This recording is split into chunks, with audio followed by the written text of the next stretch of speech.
Attends, j'ai de la buée. Est-ce que t'es à l'aise dans cette location? Oui, en face des cours de maths.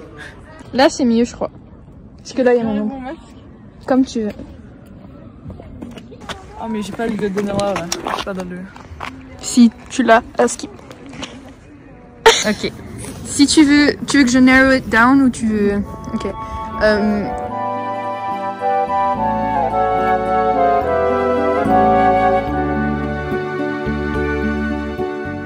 Donc, un jour, lorsque nous étions en récré et que nous attendions pour aller dans notre cours d'espagnol, je fis une gaffe. L'intitulé c'est ne pas poster, c'est pas grave. Il faut pas se sentir coupable. Parce que parfois il faut prendre des pauses quand t'es fatigué, tu sais. Tu vois Zizi, se sentir coupable c'est plus fort que aucune émotion pour moi. Que toutes les émotions. Que toutes les émotions.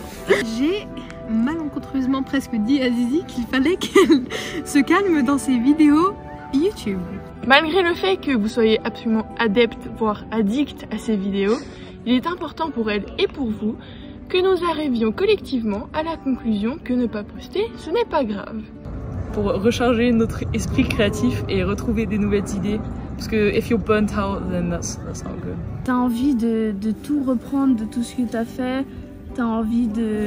T'as l'impression que t'as fait du mal aux gens. Ayant eu le temps de réfléchir pendant 1 heure, puisque les cours d'espagnol ne sont pas incroyables, j'ai dit à Zizi que ce que je voulais dire, c'était qu'il fallait pas que ce qui était à la base un loisir devienne une source de stress et de pression pour toujours le faire. Parce que la pression qu'on se met sur nous-mêmes, ça pue du cul.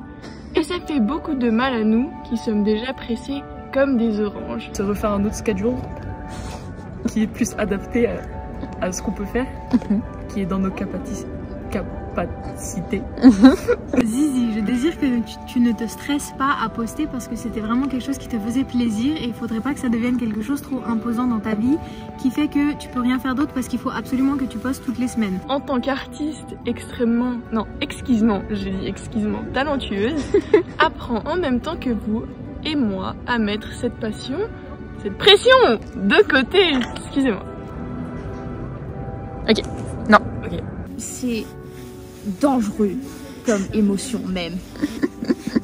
De ce fait, je lui ai recommandé peut-être de poster 1 semaine sur 2, ce qui nous ne dérangerait pas à part Lionel, qui a écrit quand elle a fait une pause d'1 semaine. Cependant, c'est en laissant l'inspiration attendre un petit peu, en la laissant bouillir en vous, que vous retrouverez la voie de la créativité. Non, il faut répondre aux attentes des fans, sinon on va se désabonner.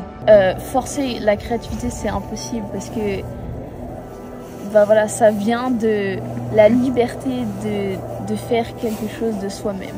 C'est pourquoi je recommande à Zizi de peut-être ralentir le rythme et que c'est ok de faire des pauses lorsque c'est nécessaire et de ne pas se stresser pour bien faire et faire ça toutes les semaines. La créativité, c'est comme la ratatouille. Il faut la laisser bouillir longtemps. Est-ce que c'est bien de faire des pauses quand tu postes? Oui.